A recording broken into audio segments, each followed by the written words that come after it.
So I just want to welcome everybody to the Pileckiego Institute Graduate Academy debate that we've got today. The subject we're going to be covering is ordinary Germans or ordinary men, Nazi crimes and their perpetrators in occupied 1939–45. We've got with us today, joining on the panel is Dr. Jochen Böhler, who is a renowned historian and expert in Shoah, perpetrator studies, military history, the First and Second Wars, and the interwar period in Central. He's the acting chair for research associate at the, I'm going to pronounce this incorrectly, so I please apologize, I'm not very good in German, so the Imre Kirch colleague in, if I'm correct.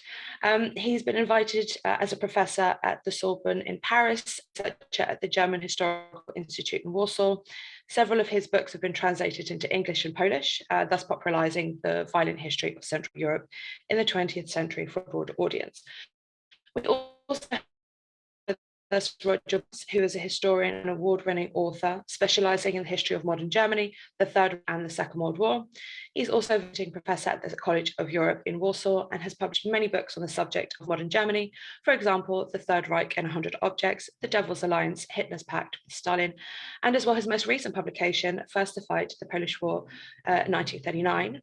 And myself, I'm a historian and researcher working with the Pileckiego Institute in the Foreign Projects Department. So I'm wanting to say thank you so much for joining us. This is going to be such an interesting debate, and I'm really excited to get started on this subject. Welcome, gentlemen. Thank you for joining me on this panel. So I think we should start with a little bit of context, because I think launching straight into the subject is a little bit explosive. So we'll start with the 1st of September. 1st of September 39, Germany invades Poland. So when do these atrocities start against the Polish population? I mean, that's probably the first most important question in this. And then the second, is this sort of on the first day, or does this begin, for example, 2, 3, 4, 10 days after the German occupation? And third of all, why civilians and people targeted, for what purpose? I don't know, Roger, would you like to kick off, or Dr.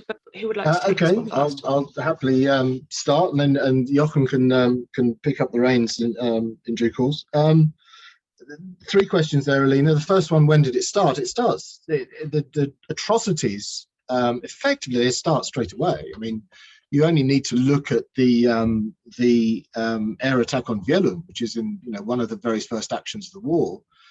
This is a town which has no military presence at all, which is bombed to rubble by the Luftwaffe just after dawn on the 1st of September.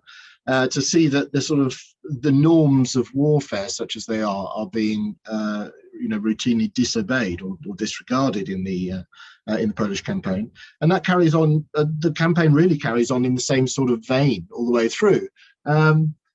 Just to give a bit of context, I mean, there are various reasons. We can go into some of the reasons why these atrocities happen, but there's one sort of stark statistic that I often give in these discussions, which is that there's a very respected historian in the 1960s, Polish historian called Szymon Dachner, who estimated a figure, or he calculated a figure of over 600 atrocities committed in the September campaign by German forces.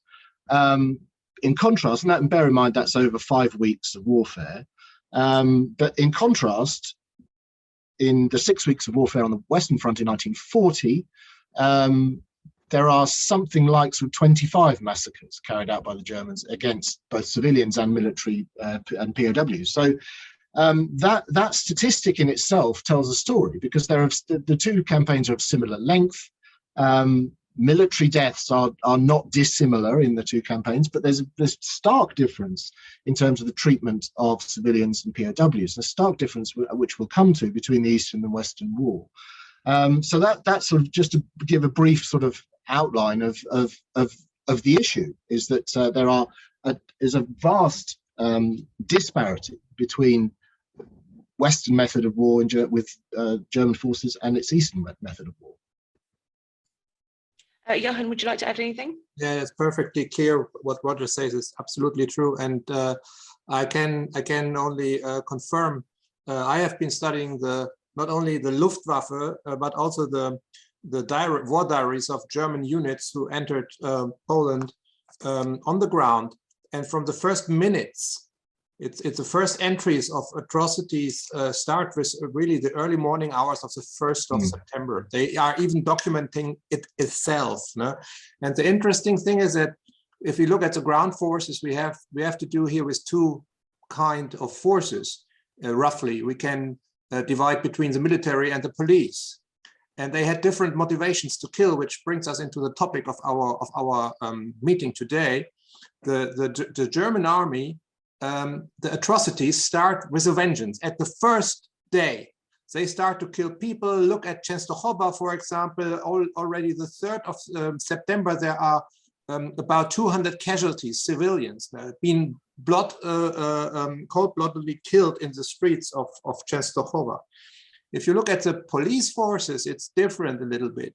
They start slowly, and then the figures go up, because the police forces, they had an order to kill civilians, but they were not so 100% sure what the figures were, which dimensions. So they start with 3 people here, 10 people there, and this is as a so-called notorious Einsatzgruppen. When they report to Berlin about what they're doing and they get confirmation, then the figures go up.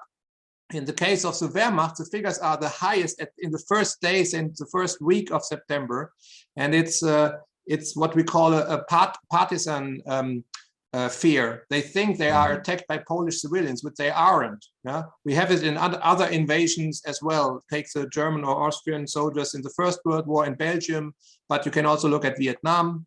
So there is a kind of psychosis which soldiers drives to kill civilians in large numbers. And so the Wehrmacht figures, they are very high at the beginning, in the hundreds. Yeah, they go down during the invasion because the Wehrmacht realizes itself that there is no partisan warfare in Poland in September 1939. I've got an interesting question. Well, actually, it's not a question, it's an interesting comment that's popped up here from Henry. And Henry, if you don't mind, I'm going to read this out. So this is going to rock us a little bit here. But first atrocities start with the killing of Polish prisoners to fake a false invasion of Germany. Gentlemen, what do you take on that? Yeah, I mean, referencing particularly the Gleiwitz incident on 31st of August, but also the attacks at Hochlinden and the third one that I can't remember the name of now. But yeah, absolutely. I mean, those again, I mean, that's those were certainly in the case of his name's jumped out of my head. The chap who was killed at Gleiwitz. I'm sure Jochen will remind me. Hunyok, was it? Honyok, exactly. Franciszek Honyok.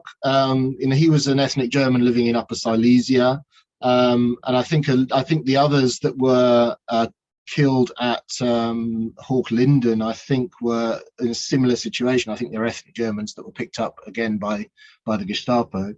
So one could rope that in as an atrocity.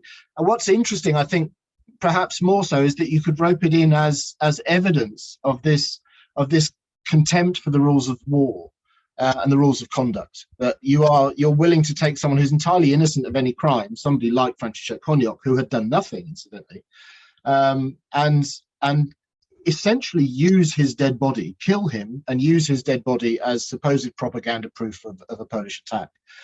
So that is very instructive in that question of the abuse of the norms of warfare, and also just this sort of anything goes, the ends justify the means methods that the totalitarian regimes both did. I mean, false flag operation. The Soviets did a false flag operation to start the war against the Finns later on in 1939. So this isn't just a Nazi problem. This is a totalitarian problem.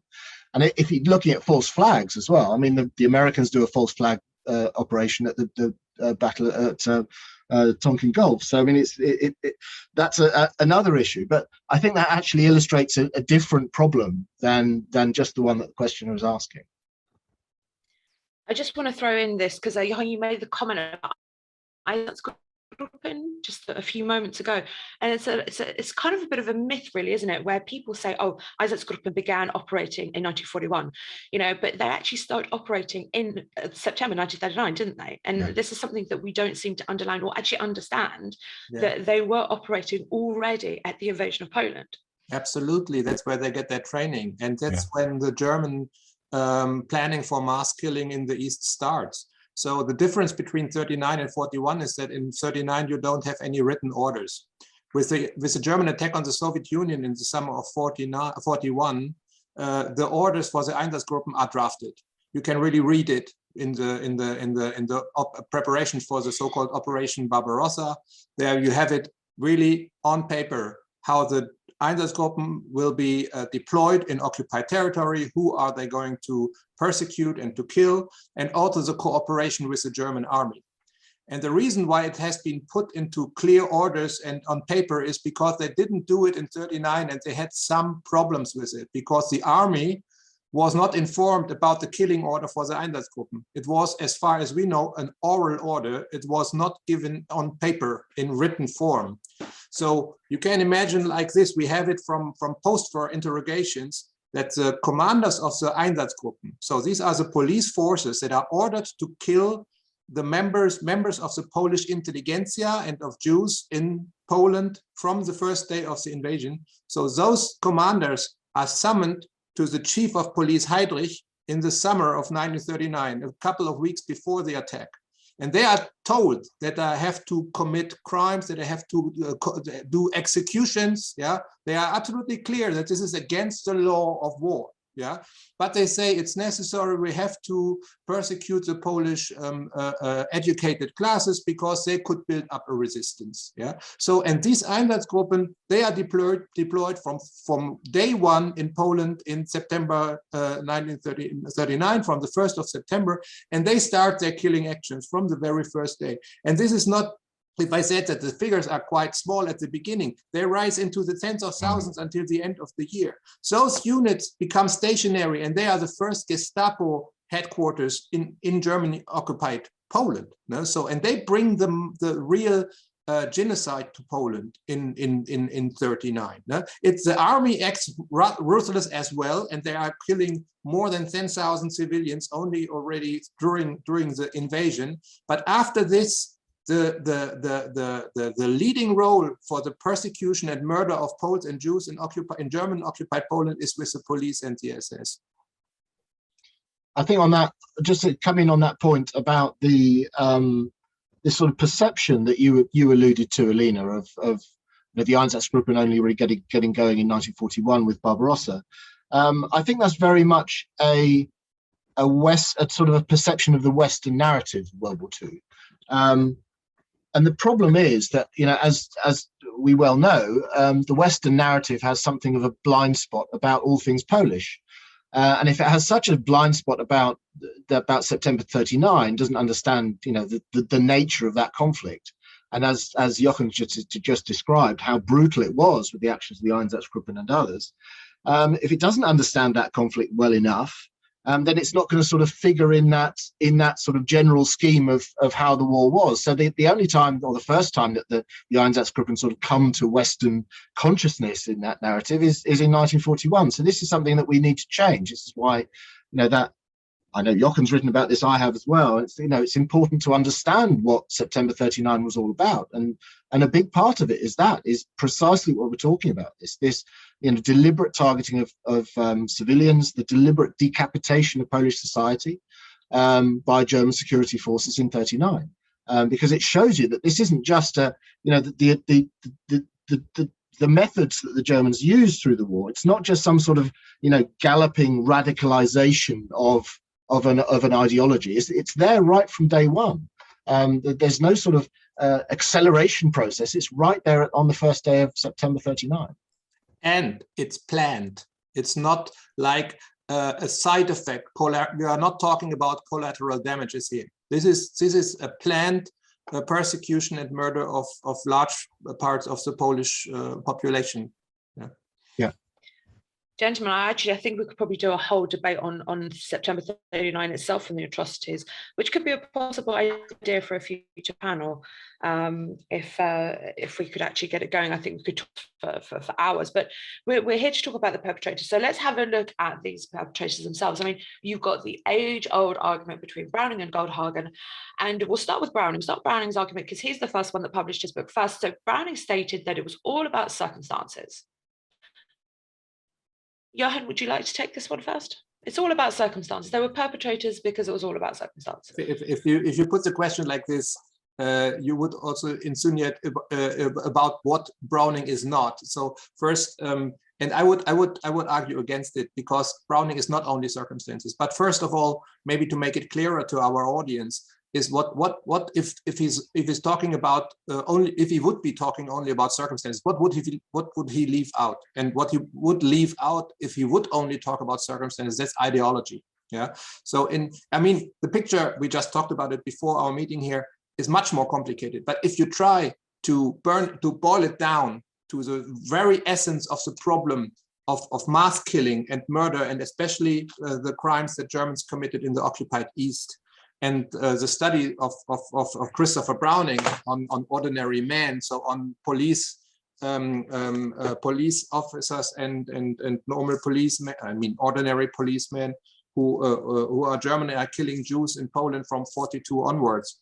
So we as historians and also sociologists who look at the problem of genocide and of mass killing, we bring together roughly two components. The first is the circumstances. So in which situation are these men when they are killing? So we are talking about brutalization. We are talking about a small group being in a large territory, enemy territory. We are talking about group coherence and the expectations of comrades to do the same as they do, and this kind of things. The other component, as I just said, that has been underlined by Goldhagen, and that's why there was a big debate also between Goldhagen and Browning in the early 1990s.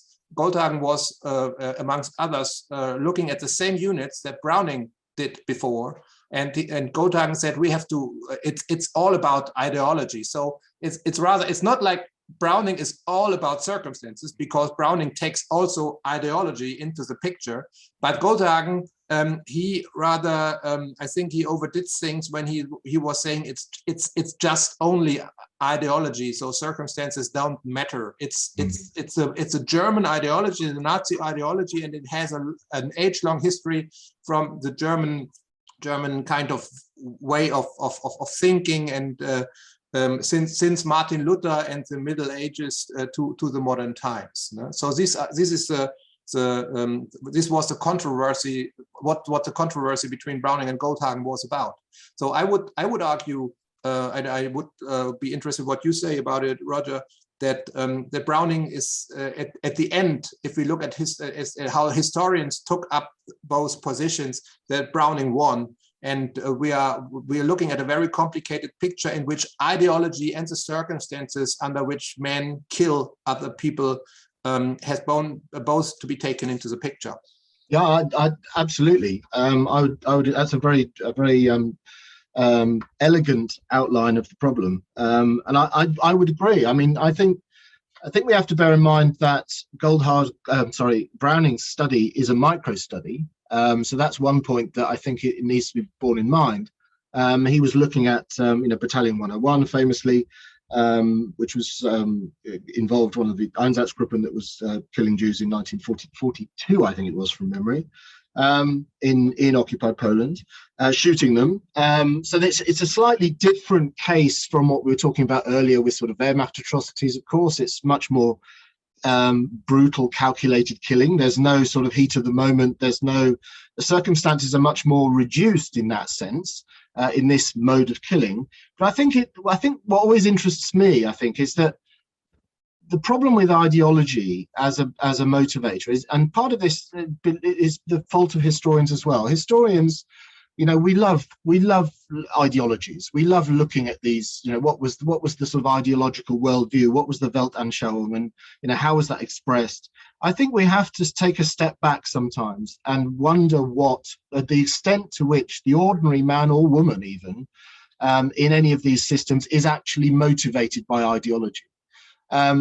Because if you look at our contemporary society or societies through the ages, there's a relatively small proportion of any population that is actually motivated, driven by ideology, whatever the ideology might be. Most people are not. Most people live in that world, they absorb it, they're moved by it to some extent, whether willingly or not, but they don't really necessarily fully understand it and read all the books and all of that. That's a tiny minority of people. So to really claim that ideology is the sort of major motivator in all of this on an individual level, I think is really a stretch. And it just kind of goes against all of my sort of understandings of human nature to some extent.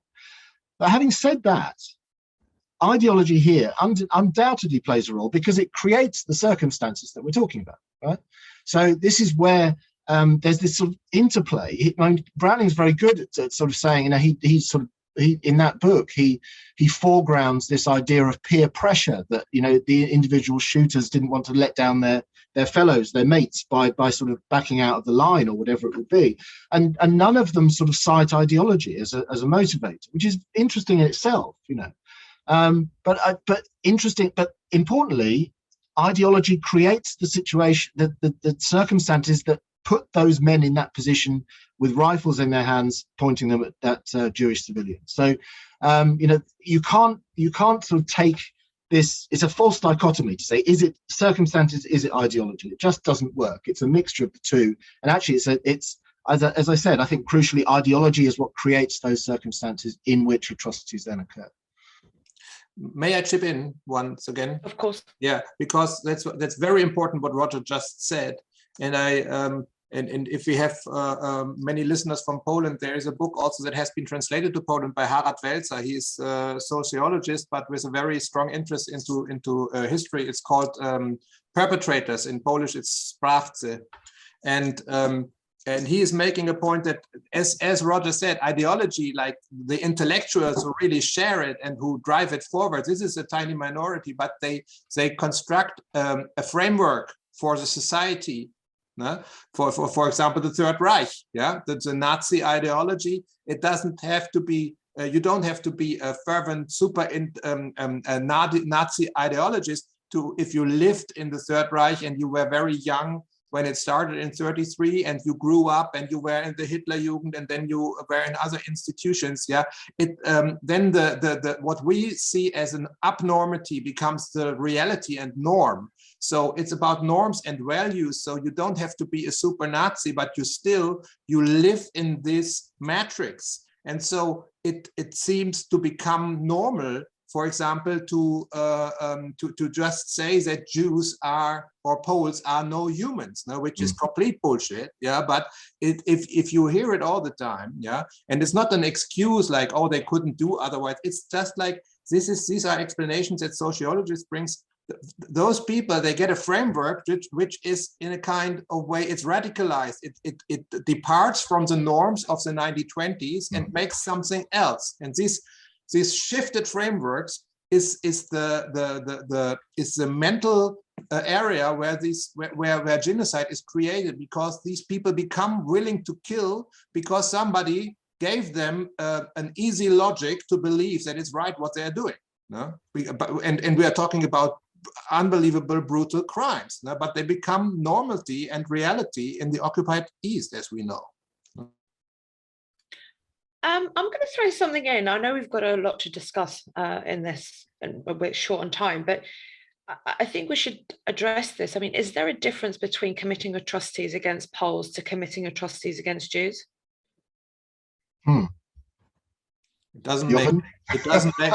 It doesn't make any difference for the victims. That is absolutely clear. And no, I wouldn't say so. I would just say that the reasoning of the ideology made it a German task in the occupied East to kill all Jews. Yeah, first to expel them. So we have a radicalization here from 33 to 41, 42. So the first plans against the Jews in occupied Eastern Europe and then in all German occupied Europe is to get rid of the Jews. Yeah, and in 41, this changes from plans which are absolutely unrealistic of deporting them, for example, to Madagascar or something. As they are isolated and then in the ghettos, as we all know. And then in 41, when it becomes clear that in late 41, beginning of 42, that the Russian campaign is not moving forward, so there is no place in Siberia or wherever Jews could be just left to die, then the decision comes to kill all the Jews on the spot in German occupied Poland. Yeah, so there has not been planned such not been such elaborated plans to kill all people of Polish descent in occupied Poland. Yeah? But still, we are talking about dimensions where they are not so far from each other, because both groups have been labeled by the Germans as not being on the right side, on the German side, not being a part of the German master race. And so if we look, for example, at Generalplan Ost, so with 41, the German plans, what happens to the population in occupied Eastern Europe when we are victorious in Russia? It is unbelievable what plans they had put on paper for what happens to Poles and Ukrainians and all the people that they didn't want in these places. They were just not able to realize them because they did not never go far enough to the east, and they were thrown out by the Red Army. No? So we're talking about a gradual difference between the plan to kill all people, like the Jews, yeah, but we don't know where it would have ended if the Germans would have been victorious in Russia. I agree with that. The only thing I would add is to look at, it's quite interesting if you look at 1939 a little bit in microcosm on this. And the sense I get from looking at that subject is that you can see that the Germans sort of view Polish society as a whole, that Poles and Jews are sort of fatally intertwined in a way. So they have, I mean, it's interesting that if you look at the atrocities in 39, the vast majority of them are against non-Jewish Polish populations. And that's not yet including the actions of the Einsatzgruppen in that sort of decapitation operation. Mostly it's civilians just caught up in the crossfire, this sort of partisan psychosis, which Jochen mentioned earlier on. But it's primarily non-Jewish Poles who are targeted. But you can see in sort of, if you look at Feldpost letters, what the soldiers are writing home, you can see this sort of language, and even Klaus von Stauffenberg, says the same thing famously in his letter. He writes home and says, this is a filthy intermixed populations. This is the sort of thing that they were all saying, that these are filthy intermixed populations. It's almost as if the Poles and the Jews are sort of fatally intertwined, and there's nothing there worth saving. Nothing. It's not worth separating them out. Just sort of kill the lot. Is that sort of attitude? So, to come back to your question, that's an important. I think. Just to sort of distinguish 39, because obviously this is before the Holocaust gets going proper, as Jochen has said. But there's this sort of, I think that idea of fatally intertwined populations is quite an interesting one. And strikes me that's how the Germans viewed Poland in 39. I mean, this is a subject we can talk about all of this for a very long time and further in depth, but we're going to move on a little bit further down the timeline because, we've got the invasion of Poland, we're talking about 39, we're talking about 41, the German invasion of the Soviet Union, but we're talking about all of this, what's happening in Central and Eastern Europe. How about we bring in the West into the mix? I mean, what is happening in the West, and how are these crimes being able to be compared at all? Can we compare them at all? Is there a possibility to do that? Roger, would you like to go first, or Jochen, who would like to? Yeah, I'll just I'll start off. I mean, if you look at 1940, it's quite interesting because I looked at that for the purposes of comparison, the comparison I raised earlier on. And of those sort of 20 or so atrocities that are committed by the Germans in 1940 against the French Allied soldiers as well, a couple of them, quite famously, Paradis and Wormhout, are carried out against POWs. There's a couple of massacres of civilians, but the vast majority actually are massacres of French colonial troops. And almost all of those massacres carried out in 1940 in the West are carried out by the SS. So they're not, you don't have that preponderance of Wehrmacht crimes, which I think is quite interesting. So that's something we might examine. So the numbers are much less. They tend to be deliberately targeting the Nazis' perceived racial enemies, primarily, i.e. French colonial troops. They didn't tend to massacre ordinary French POWs. It was only the colonial troops that tended to be massacred. So I mean, that's interesting in itself. If you jump forward, and this I think is there's this difference I think that comes up between the Eastern and the Western methods of war in German forces. In the Western model, you tend to have massacres like, for example, Oradour, which I'm sure we'll come back to, are committed essentially as reprisals. So it doesn't just happen in the way that it happens almost with every other Polish town and village in 39 and every other Belarusian and Ukrainian village after 41. It doesn't just happen that you take the civilians out and shoot them. It tends to be for reprisals for resistance actions in the West. So that I think is a crucial difference. So obviously the numbers are vastly lower, even though they can still be just as shocking, like Oradour.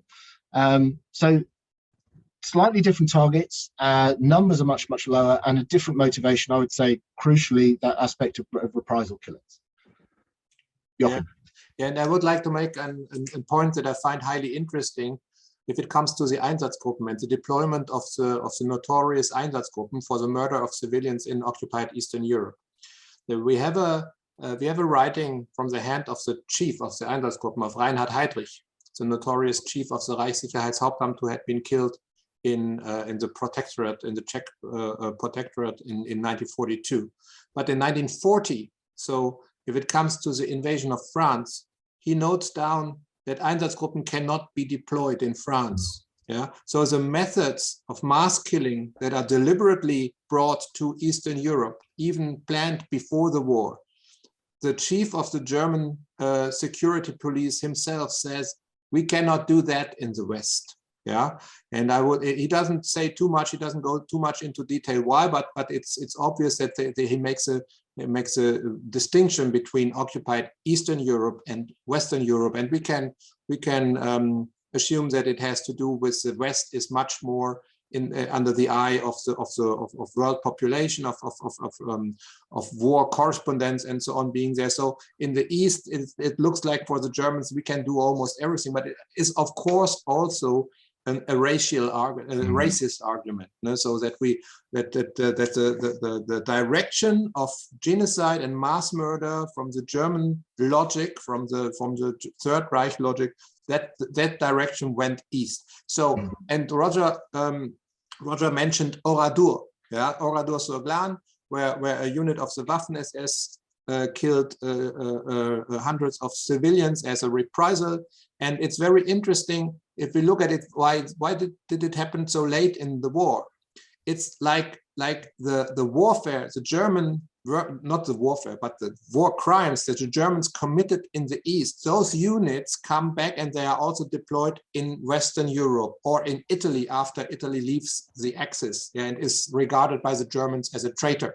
Yeah, so, and those methods of mass killing and of so-called reprisals, which weren't reprisals, but just war crimes that had been practiced on a daily basis in occupied Eastern Europe since 1939, they come back now very late in the war with the units who have the knowledge, who have the technique, and who are radicalized. Now we can really talk about radicalization and barbarization of warfare and bring it to Western and Southwestern Europe. I've got to say, this theme comes up quite often, especially if you refer to things like the mass gassings. It is a process that, you know, you make a mistake and you just learn from it and you improve it, and then you learn from it and you find the mistakes and kind of, it's just one improvement after another. And that's what it seems like they were doing in the East. They were learning. Now they've come to the West and they know exactly what they're doing, especially when it comes down to some of the later atrocities in the West, if I'm not mistaken. Yeah, and of course, all of their inhibitions have been, you know, systematically kind of undermined and reduced by that point. So that, yeah, it's a horrible way to phrase it, but they got better at what they did. There's a streamlining of these operations.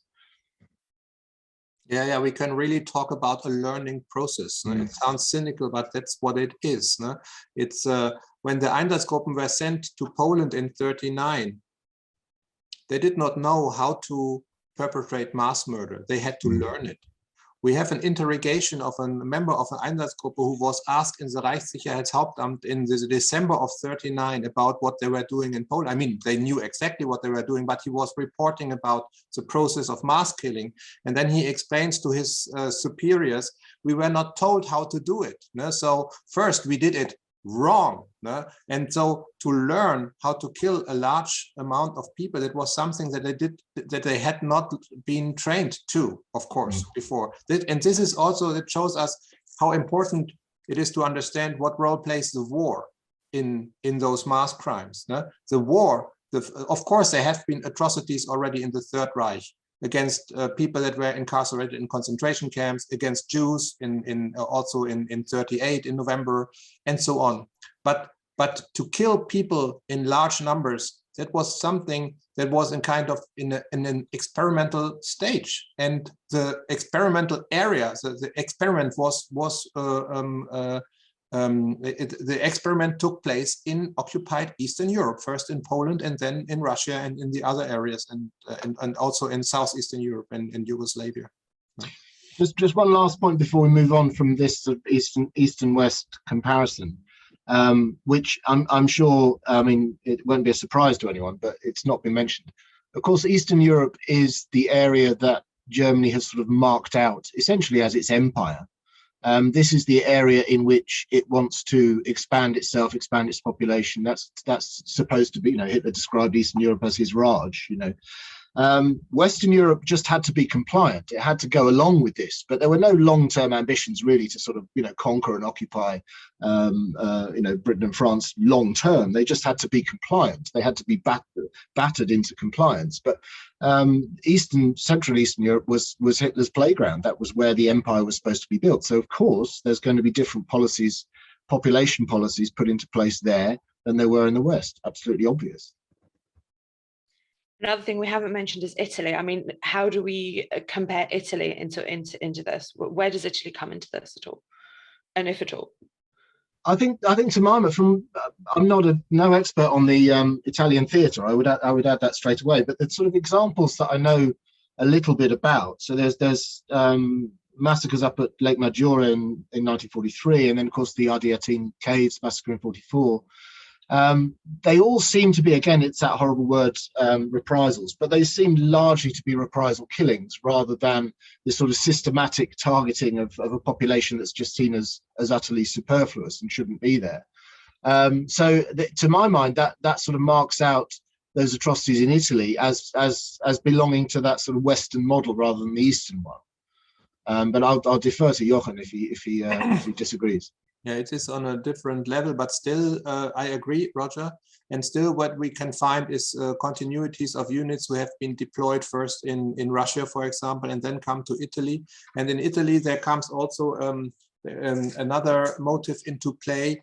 Italy has been an ally, and then when Italy left the Axis, this was considered by Germany and by Germans like an act of high treason. Yeah. So if we look at Browning Browning's tools, tools that Browning's gave us with his book on the police units in occupied Poland, we can see that there is a really strong motivational factor of giving just of revenge, no, for treason, no, for so-called treason that comes into play in the case of Italy, who had been an ally before and now was on the enemy's side, and the victims were the local civil population.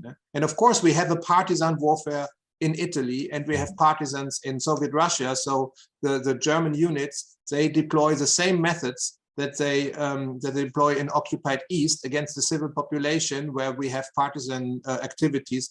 They do the same thing in Italy. No? But I would also agree to Roger that we have a difference here. This is not a population. The Italian population is not as such the target. No? It's these atrocities, the German atrocities in occupied Italy. They take place where partisan action has been taking place. No? Whereas the German atrocities in occupied East, of course they take place where partisan activity was to be observed, but not only. No? They were on whole scale in all areas. There was no place where you were safe.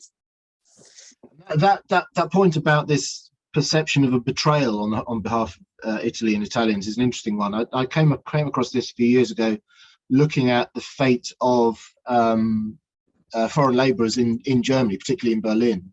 And from that shift, September 43, when Italy sort of changes sides, falls out of the war, the way in which, or the treatment of Italian labourers, forced labourers and others, I mean, they weren't all forced, a lot of them volunteers at this point, but by the German authorities and by the German population as well in Germany, it shifts overnight. And it's astonishing how brutal it becomes. They go from being sort of favoured allies almost and welcome guests and so on to being on a par with the Poles and the Ostarbeiter. They're treated with absolute contempt.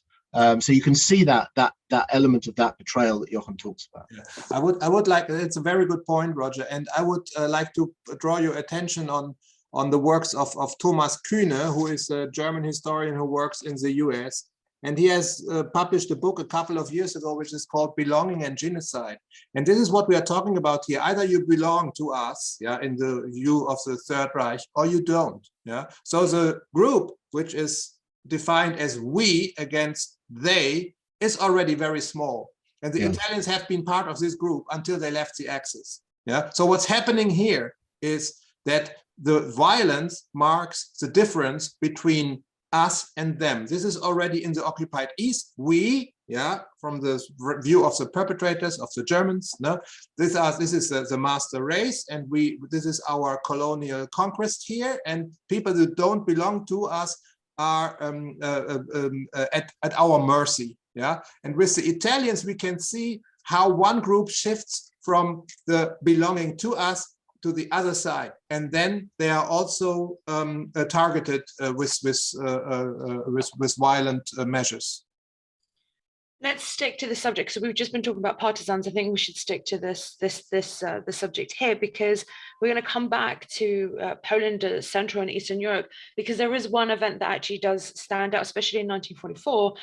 And we're talking about the Warsaw Uprising here. I mean, over 150,000 people died. I mean, it's an atrocity. Majority of them are civilians at this point. Where does the Warsaw Uprising, where does all of this come and play into this whole role narrative? Who would like to go first with this one? It's an interesting one, because there are quite a few again, there are quite a few sort of non-German perpetrators in that rather hideous story of the Warsaw Rising. Of course, you've got the Rona brigades of sort of Russian, what do we call them, defectors, or Soviet defectors. You've got the Kaminsky brigades, which are similar, but I think largely Belarusians. So there is some of the worst atrocities are carried out actually by non-German forces, obviously under German control and German orders. So that sort of a little bit muddies the waters. But I think we're still in the same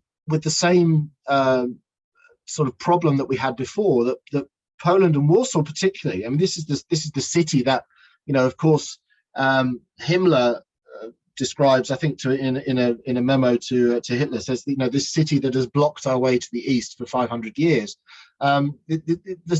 Warsaw was simply expendable in the same way as we described. Civilian populations were effectively expendable. There was nothing there worth saving from a German perspective. So as soon as the Warsaw Rising is launched, it is suppressed with absolute severity and with no quarter given, and to a large extent unexpected, and that sort of fits in. It is ideologically driven to a very, very large extent. Absolutely, this is a it could almost be a sort of a standout example of Eastern warfare, is the suppression of the Warsaw Rising. Himmler, doesn't he? So I'm going to jump in 2 seconds. It's Himmler says that every man, woman, and child, everyone, Warsaw is going to be completely and utterly razed to the ground. Yeah, what we witness here also is, first of all, if we talk about these non-German perpetrators, this is a very interesting issue, and it would also deserve maybe a session on its own. But we have always to bear in mind, which is always, sometimes it gets into the background of the discussion, that those massacres would never have been possible without, and Roger mentioned it also already, I just want to underline it, without the primacy of the German occupation over there. The German occupation was the matrix of massacres in Eastern Europe there. No? So we should always mention it in this context. No? But what I want to say is, and this is not my finding, but we have a very gifted young scholar. His name is Daniel Brewing, who wrote a book on massacres and atrocities against Polish civilians perpetrated by Germans from 39 to 45. And what he says is, he looks at this so-called anti-partisan warfare, which was an excuse for the persecuting and killing of mass killing of civilians, also in occupied Poland, not only in White Russia, Russia or Ukraine. And he sees the Warsaw Uprising as a method of the so-called partisan warfare applied to a city. No? So what happens normally in German occupied zones in Eastern Europe, those massacres of civilians in small villages and the burning down of those villages, now it takes place, and this is exceptional in a European metropolis. Yeah, and this is what makes it so outstanding. This German and under German auspices perpetrated mass crimes in the wake of the Warsaw Uprising. I think there's just another point to raise as well. Is that you can see an echo, in a way, very small way, but an echo of this, which I was going to mention earlier on, where it's almost seen as a reprisal as well. It's for the Poles would have the gall to actually try and attack German forces in that way, in any sort of organized manner. And you can see this as well in a very good example happens in 39. There's a massacre at Konskia, which I know Jochen knows because he's written about it as well. The massacre at Konskia, which was is ordinary German Polish town, is being defended in 39, and in the process a couple of German officers are killed. And in reprisal, once they take the town, they what starts as a sort of rounding up the Jews to dig graves for these officers quickly turns into a pogrom, and 22 people are eventually shot. So you can see there's this sort of and you see the same thing in other examples, where there's this almost a rage that these inferior peoples dare attack German forces, and you can see that writ large in the Warsaw Rising. It's the same instinct there. How dare these people attack us? So we're just going to go. Aside from the ideology, I mean, that obviously feeds in to that sort of anti-Polonism and that element. But that aspect of Warsaw actually being a big, to some extent, a large scale reprisal. Actually, I want to just add something to this myself. I mean, for me, all atrocities were horrific, but for me, the Warsaw Uprising, the one key thing that really got to me was how cruel these people were, how cruel these atrocities were, and the amount of rape and just some of these testimonies that you read, that people were disemboweled and burnt alive, and the atrocities, just for me, is overwhelming compared to some of the other things that you see during the Second World War, personally myself. I agree. I mean, you look at the massacre at Warsaw, for example. Is 40,000 people in a couple of days. It is absolutely mind-boggling, and especially to anyone that sort of you can speak to sort of Western, even historians of the war, that wouldn't really be aware of that sort of sheer sort of bestial killing that went on in Warsaw. I think there's a real ignorance, particularly in that Western narrative, of the brutal realities in the east of Europe in World War II. And actually, Warsaw, like we talked about 39, Warsaw, the Warsaw Rising in 44, and the suppression of it would be, should be a vital sort of building block in rectifying that ignorance, I think, in the Western narrative. Jochen, would you like to add anything? I can only agree. Well, this is the one thing that we haven't spoken about. We've covered such a wide range of topics that in themselves we could sit and talk about them in detail. But the one thing we haven't mentioned, because we've used the words they, him, and we haven't talked about women, because there were also women perpetrators. And Wendy Lauer, she wrote a fantastic book about it. And I want to just touch on this idea of women. What else can we add to this debate about women perpetrators? Yeah, so what you can say is that violence against civilians in the occupied East is not an only male domain.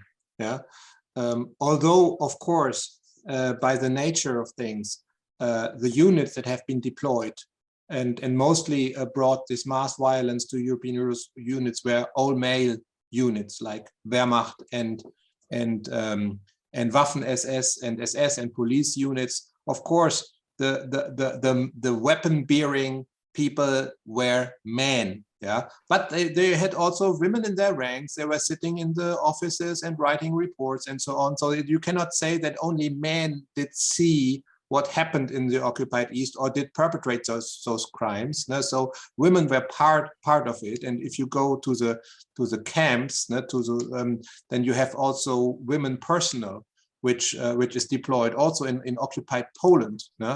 If you look into the transcripts of post-war trials, then you see the memories of survivors talking about women behaving in an absolutely unbelievable, cruel way against Polish or Jewish inmates.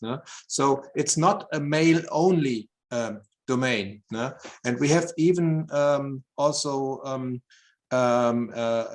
incidents of women who commit murder themselves in occupied East, if they have the possibility and if they have also inhaled those what we were talking about, the ideology from above, and that it becomes normality to treat the local population as subhumans and not belonging to our own group. So in figures, of course, you cannot compare it, but you could also argue that there was opportunity to kill was much more on the male side, because men were soldiers and men were police and SS men, and that's why. But it doesn't say that men, that those crimes could have been only committed by men. Roger, anything to add? Yeah, not much. I think Jochen's dealt with that one very well. I think what's interesting here, I suppose, is that they are very small numbers of women that commit these atrocities. But what I suppose it shows is that the range of motivators that we talked about at the beginning, is this ideology, is this circumstances, is it various aspects, is it opportunity, that those drivers apply to women in the field if they are there, if they happen to be there and have the opportunity, just as much as they apply to men. So I suppose it shows you the strength of not only the ideologies but also of the sort of the environment that's created in which the ideology that can then express itself. So I think that the fact that there are female perpetrators as well shows you that how powerful those circumstances are. We've got quite a lot of questions actually coming up in the Q&A box. I think we're going to be here for a little bit. We've got some very interesting ones coming in. But before we wrap up, because we're going to wrap up in just a moment. So I'm on social media quite a lot, and I come across loads of people. And the reason we framed this question in a certain way, it kind of brought out emotions from predominantly Poles. So I think we should address this question here and now, because that would have been my question anyway if I got to ask my own personal question. Should we call these atrocities German atrocities or Nazi atrocities? Where do you both stand on this question? Yeah, so I understand the feelings and the emotions. If it comes, if you use Nazi crimes, the word, yeah, if you don't contextualize it, it might look like, oh, those crimes have not been committed by Germans, but by Nazis, yeah. And yeah, miracle, after 45, there were no Nazis anymore, yeah. So the Nazis, they came with a space shuttle, yeah, spaceship in 33, yeah. They brainwashed all the German population. Then the Nazis went to occupied Eastern Europe, and the Nazis killed all those people. And then in 45, the Nazis left with their spaceship and left all the poor Germans that had been expelled from Poland. I'm of course I'm a little exaggerating here. So I understand the problem with the term, but we were clearly stating in our title that we are talking about German perpetrators, and so it's more a linguistical thing that we didn't repeat that, but it is clear that that we have to name the perpetrators, and the perpetrators, as I said, in the context of the Warsaw Uprising. Even if we talk about non-German perpetrators, like the Rona Brigade or others, or the Travnicki men, those captured Red Army soldiers who saved their own life, because we have not been talking about Soviet prisoners of war. You know that 3 million of them didn't survive the Second World War when they came into German captivity, and some of them escaped the sure death by working. It is a very tragic story in those extermination camps as Travnickis, but still these are German crimes, of course, yeah, because without the Germans as being occupants in Eastern Europe, nothing of this would have happened in this. It's clear this is the framework. No, but still, if we can still talk about Nazi crimes, I think if we contextualize it and make clear what we mean with it, it's not like no exculpation of Germans. No? If you talk about Nazi crimes in context and make sure that we say these were Germans who committed them, yeah, we are more putting an emphasis on the ideological side of those crimes that we were just talking about. No? I agree completely with that, Jochen. I mean, I'm always careful in my writing I only tend to use Nazi as a description of, the ideology or the regime specifically. I don't tend, you can't talk about, as some lazy sort of journalists and populist historians do, might talk about the Nazi armies. I mean, that makes no sense at all. Nazi soldiers. This sort of stuff doesn't really make any sense. It's just, and I think it's just lazy. But it's one of those things that particularly, particularly Western historiography and particularly popular Western historiography tends to, use Nazi just as shorthand for German.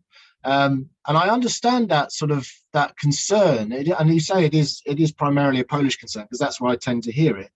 That this is somehow sort of a sort of exculpatory conspiracy to let the Germans off the hook and so on. I don't see that. I can understand that, I'm sensitive to it. I can understand why people might think that, but I really don't share that fear. Anyone that uses that word in a sort of discussing atrocities or whatever it is in Western sort of history books, English language history books, is well aware who the Nazis are. There's no question that these are, we're trying to sort of, de-Germanize them in any way. I think that's a rather irrational fear. I kind of understand why, but it's not one that I share.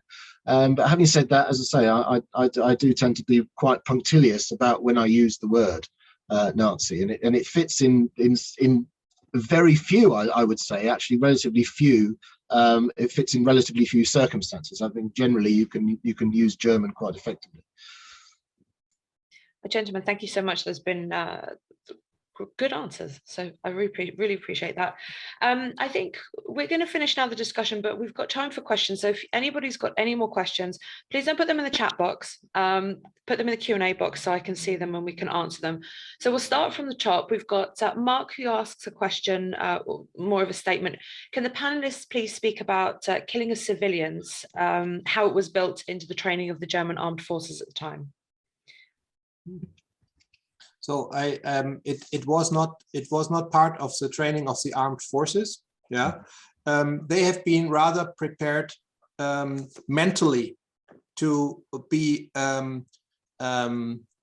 open to the to implement indeliberate violence against civilians. Now they have not been trained. It's not like there have been some villages built on the territory of the Third Reich, and the soldiers were trained to kill civilians. Yeah, so it's not the case in the army. But for example, the German soldiers before the invasion of '39, they were read orders that the Polish population is treacherous and not to be trusted. And once you turn your back to them, they will just kill you. So the German soldiers were already prepared mentally to apply undeliberate force against everybody who looks suspicious. And this is a threat. This is going a red threat through the whole German occupation in the East, and it gets worse and worse from '39 onwards. So it's different with the Einsatzgruppen that we were talking about, because before the German attack, and Roger knows this as well, before the German attack on Russia, there had been training for the Einsatzgruppen, and they even were trained to raise villages. There was a real training ground in I think in East Prussia, or already I don't remember the name, but in this case we have even evidence of training to commit those crimes. No? So, and if it comes to the German army again, because the Wehrmacht is a very crucial factor in the mass killing in occupied East. We have not been talking about it today, but it has to be said that without the German army, there wouldn't have been those mass crimes in occupied Eastern Europe. The German soldiers committed those mass crimes themselves, yeah, and they enabled all those police units to commit them. So what the German army did was not training those soldiers in mass violence, but they enabled it. They put the framework, and it's even that, and they took part in those mass crimes, and the German army ordered their units to, for example, to safeguard the execution sites, to cooperate with the Einsatzgruppen, and so on. So it's not like there was an army that was only occupied with military fighting, and the SS and the Gestapo that was committing mass crimes in the back. This was a cooperation. So, and there we have, of course, we have also learning effects. So it's not like they have been trained in the German Reich before the attack on Poland and the Soviet Union, but they were learning by doing, and this was something that their superiors were absolutely aware of. It did not just happen in the field, and the generals didn't know. No? This was an interaction between units committing mass crimes in the field, and recollection with cooperation with the police forces, and also enabling it by criminal orders through the Wehrmacht leadership itself. Yeah, just to add one thing to that. I mean, that's a wonderful answer. But just to add one thing, one of the great sort of learning points out of Browning's book, Ordinary Men, of course, is in the title, that in that micro study about Battalion 101, these were reserve policemen. These were not sort of SS men. These were not highly trained cadres. This was ordinary men from the suburbs of Hamburg who were reserve policemen. They weren't even, necessarily military, Wehrmacht. They were sort of 40-year-old men with wives and children at home. So that is, I think, a sort of a crucial lesson in all of this, that, if you can even get them to go and commit these atrocities by the combination, as we talked about, of the ideology and the circumstances, That's a sort of quite a remarkable lesson, because I think the assumption very often is that the people doing the shooting, the Einsatzgruppen, were all sort of SS and highly indoctrinated and highly ideologized and so on, and that just it really isn't the case. And his book really shows us that in very stark detail. Perfect. So moving on, we've got Jacek from his past readings of one of Szymon Datner's books on 1939 crimes. I remember that many atrocities, both major and minor, were curiously connected with the movement of von Reichenau's, thank you, Reichenau's 10, army within which Schaefer's EG2 operated. Not only this unit, but it formed a reappearing pattern. So any comments on this at all?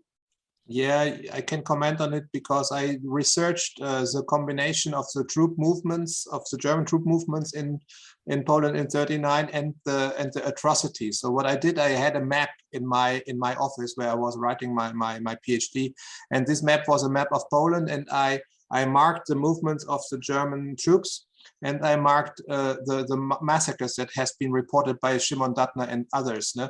And so we could see that certain units left a blood trail. And for example, it's the 10th Army. But in the case of Poland 39, I mean, Roger, your findings are more recent than mine. I remember from what I studied that there were more atrocities in the south of Poland than in the north. It might also be a question of documentation, because the documentation in southern Poland that I found was much richer. But what you can really see is that it was not only the 10th Army, to put it like this. Yeah. What you can see is that units leave a blood trail. Yeah.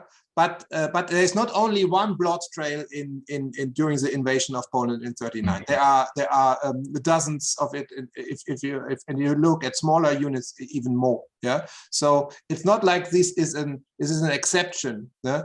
Atrocities against civilians have been committed in all armies. In German invaded Poland with 5 armies, and the atrocities can be traced down in all of those 5 armies. Roger, do you want to add something? Yeah, no, I think you're absolutely right. I mean, it is all over it. I hadn't appreciated that, particular guilt carried by von Reichenau's 10th Army, but no, it is all over, and it's interesting how there's a couple of units that I know of that commit atrocities. So there's the one that was involved with the Zakroczym massacre outside Modlin. At the end of September, when just after Modlin surrenders, was the same unit that was sort of held up at the Battle of Mława earlier in the month, and bloodied really by the Poles quite heavily. So again, it ties in with that element of a sort of a revenge. How dare these people sort of resist us sort of mentality. So I think you're absolutely right. It's not something I'd necessarily thought of before that question, to be honest. But thinking about it now, I think you're right that there are fewer examples in the north of massacres, but they're still there. So it's not as though it's just just one army or one unit doing it. It is all over.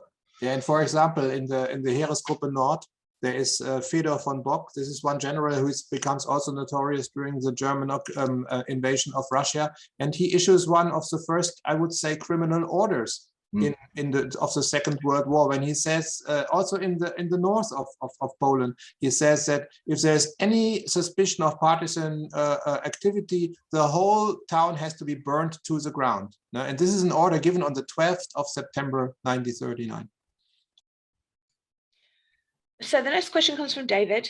So he was taught basically that the Poles were responsible for the Holocaust in the States. He knows it's not true. What books can a Polish American read to confront and combat this false narrative? So before the gentleman answer, I'd like to say buy Roger's and Johan's book, first of all, number one, if you don't own those. But what other books would you recommend that David can read? I would say that Bloodlands is a good, absolutely, a good book. Timothy Snyder has a really good writing, and he has a very deep knowledge of what happens in Russia, in Poland, and Ukraine, and he's writing the history of massacres and ethnic cleansing and killing, even starting before the Second World War, with what happens in Stalinist Russia.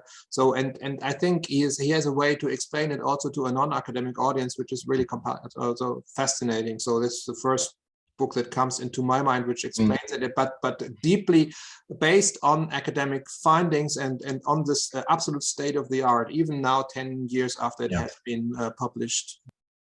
I would agree. If there's a single volume to recommend on that, absolutely. I think Snyder's Bloodlands is fantastic.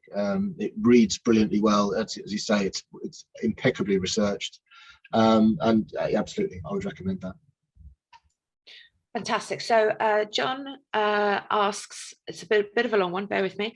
I think that you've made an interesting point about how most people are not motivated by ideology, but that ideology provides circumstances for brutality and atrocities.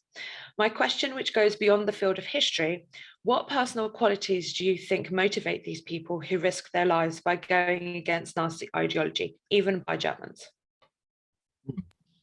Yeah, can I have a take on this, Roger? So, because I was just reading a book by a German PhD, a German dissertation that has been published, which is looking into what we call Rettungswiderstand. So this means resistance in order to save people.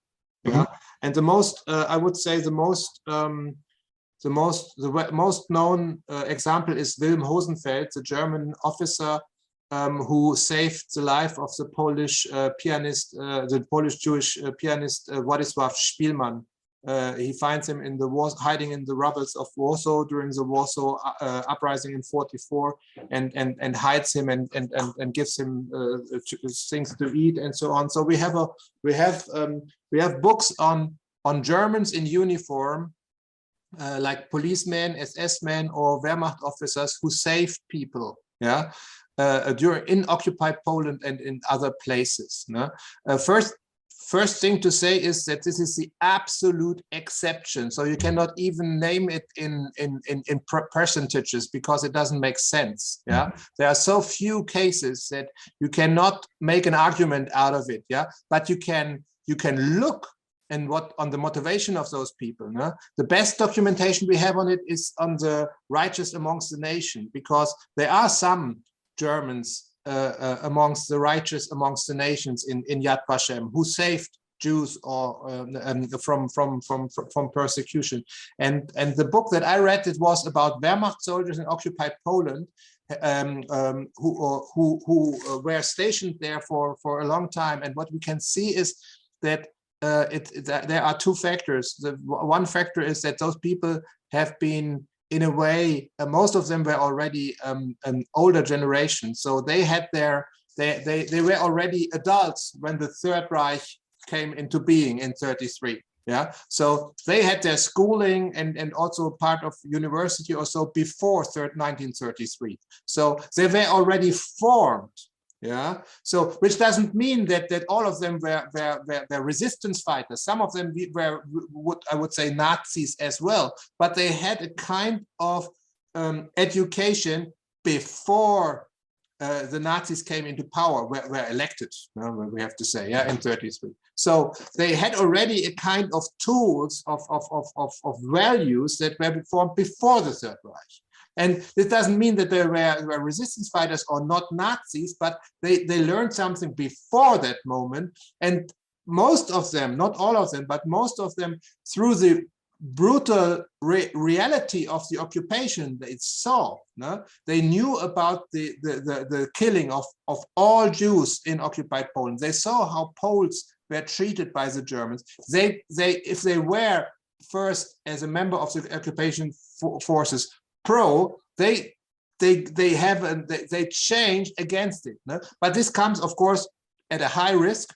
If we talk about Browning, they are putting themselves out of their peer group. No? You need to have enormous moral compass to do this, and guts. No? And of course, they put their own life at risk. No? That's out of question. Yeah. So these cases are so rare that they cannot really count in any way to as an exculpatory argument. What we use it as an argument is you could do it if you really had the guts to do it. No? So all these stories after 45, what should we have done? No? It was a totalitarian system. We had to obey orders, otherwise we would have been killed. No? There are many, at least there are these exceptional cases of Germans who rescued people that show it was possible. Yeah, I think what I would add to that is, having looked a little bit at the German resistance, quite a while back, but I mean, as Jochen said, it's tiny. So again, we shouldn't get that out of context. But one sort of crucial trait that a lot of them shared is a sort of simple stubbornness. So there's certainly that sort of, they haven't lost their moral compass very often, as Jochen says. They'd come to maturity prior to 1933, so they had a sort of pre-Nazi morality, if you like, but a certain stubbornness. Because one of the aspects that is worth considering is totalitarian regimes, whether you're in Germany or you're in occupied Poland. One thing one thing that is shared across those experiences is that totalitarian regimes are very difficult to resist because they create an entire world. All the entire media is controlled, the messaging is controlled, and even if the numbers of people who actively believe this stuff can be relatively small, a massive proportion of the population is willing to at least go along with it for as long as it appears to be working or appears to be going well, or conversely, if they're frightened to do otherwise. So for someone to actually to stand and think about this stuff and actually say, no, they're wrong, when every single voice you hear around you and in the media and everywhere else, and every official, unofficial message you get is telling you one thing, and you are stubborn enough to say, no, they are wrong and I am right, that's a crucial element. You can have all the moral bravery in the world, but if you're not stubborn enough to sort of hold on to your truth in that environment, it's very difficult to do anything. And I think you can see that a few examples of that. Someone, one of my favorite resistors, Georg Elso, who tried to assassinate Hitler in 1939, is a great example of that. He was a very simple, straightforward individual, but he had this sort of stubbornness that he said, no, I'm right, this man's a danger to the world and I'm going to get rid of him, and he tried and he came very close. So again, I would add to that a simple stubbornness.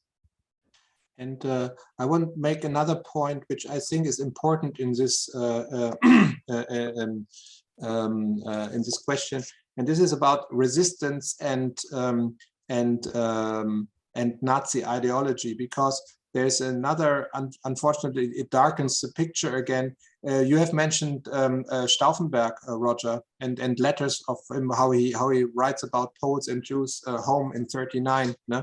We have also not only evidence, but we know that some of those conspirators of the tried military coup in 1944, yeah, where the Wehrmacht tried to kill Hitler, and Stauffenberg tried it, but it didn't succeed, as we know.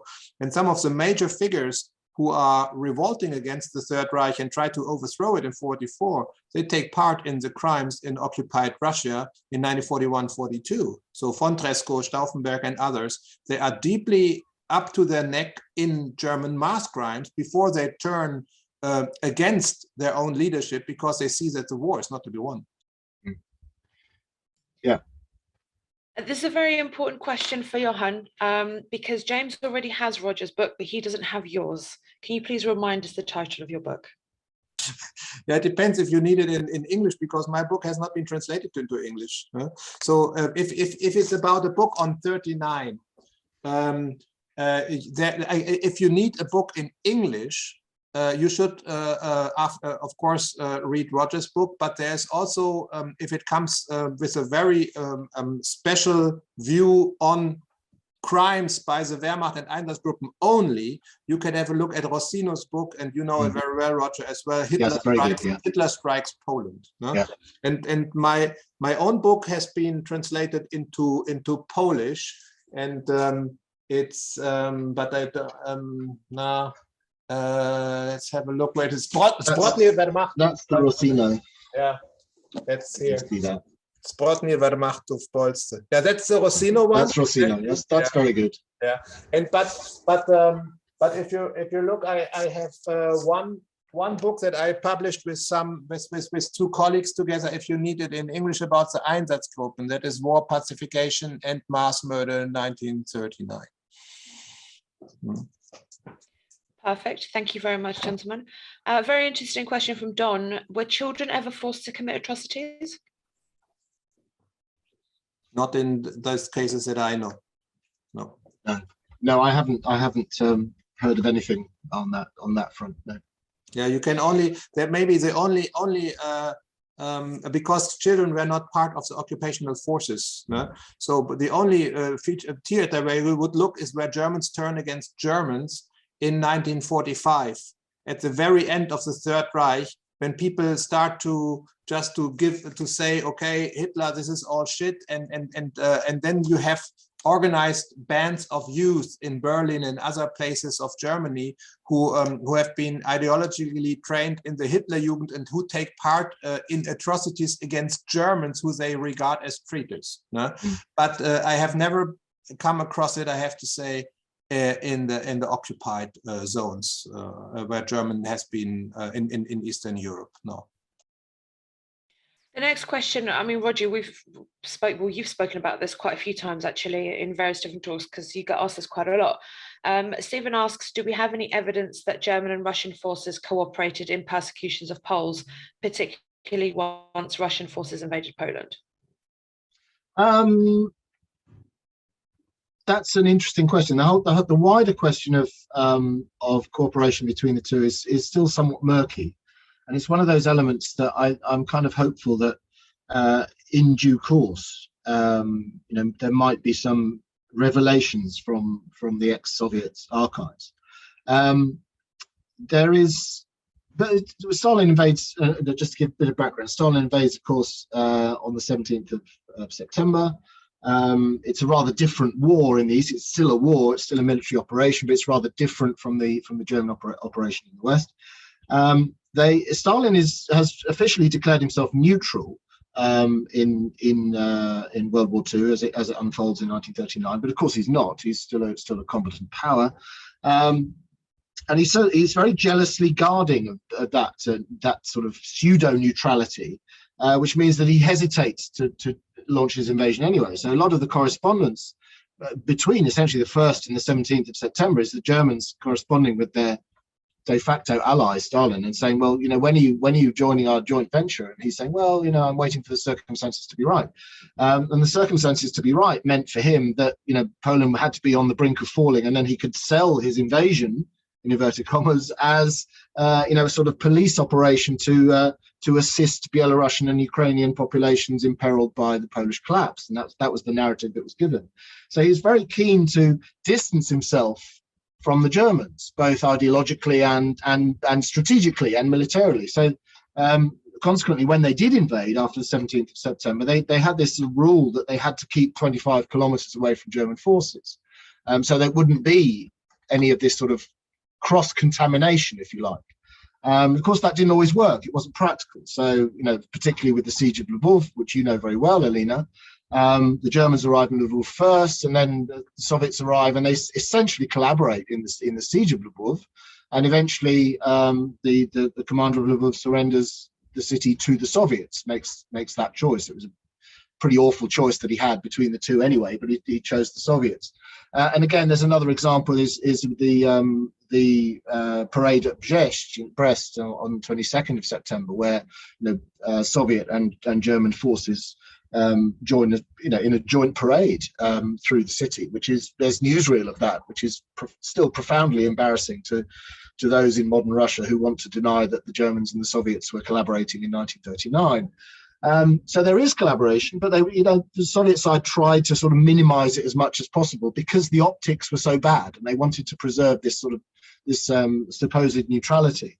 But in terms of collaborating in atrocities, I have to say I haven't come across anything there. There where I talked about the, I haven't come across anything on the ground, but where I talked earlier on about what I'm waiting for, I'm hoping for some revelation, is in cooperation in this sort of decapitation exercise against Polish society, because both sides are doing that. So you've got the Einsatzgruppen, as we talked quite a lot, the Einsatzgruppen in the western area of occupation, German area of occupation, and you've got a same, almost exactly similar, but with different sort of precepts, different intentions going on in the Soviet zone. So it's the same rounding up of elites, rounding up of professors, priests, lawyers, doctors, MPs, anyone of any sort of significance in society is rounded up and sort of and sifted. And if you're in any way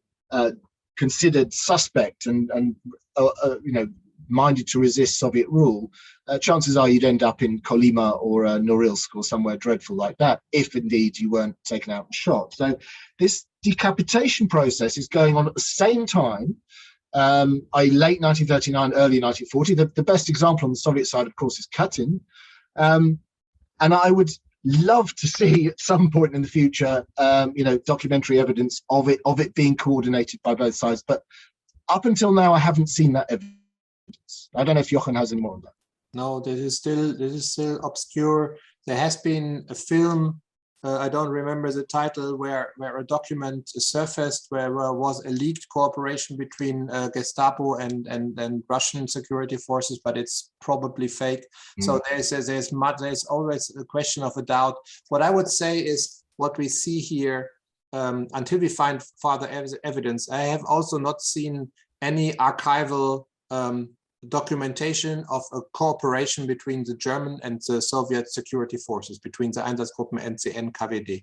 But what we can see is that they are also, of course, interested in what the others are doing. Now, for example, we have the Einsatzgruppen report of already, I think, of October 1939, where is the Einsatzgruppe is stationed near the demarcation line between German and Soviet occupied Poland, and they look and they see what the NKVD is doing. Yeah, but it's not like they say, oh, they are doing it like this, let's copy it. It's more like they, for example, they note that the Jews are not persecuted by the Soviets, while they themselves were killing Jews on a daily basis in this area. No? So it's different things that I'm interested in. There is an exchange of political prisoners in this moment when Poland and when Germany and Russia occupy Poland. So they have some, there are contacts and exchanges, but it's not like they are training each other and exchanging intelligence or coordinated plans. What we have here, and Roger pointed it out already, is a totalitarian logic. Like if you are to occupy a certain area, yeah, and you want to control it, yeah, the first group that you are targeting is the educated classes. Yeah, so in this case, what the Germans do in occupied Poland and what the Russians do in the eastern part it resembles each other, but it doesn't mean that they had been talking about it before. It's like they are both. These are both regimes who have no problem of killing innocent people, and they're just doing. Just a final point on that. That's not from what we both said. It's not to suggest that there is no cooperation between the two, because there is. I mean, they try and minimize it for obvious reasons, but there is. And one good example, there is, Gestapo NKVD cooperation. They have these commissions that sort of roam around both areas of occupation, and they're dealing with those people who are applying to go to the other zone for whatever reason.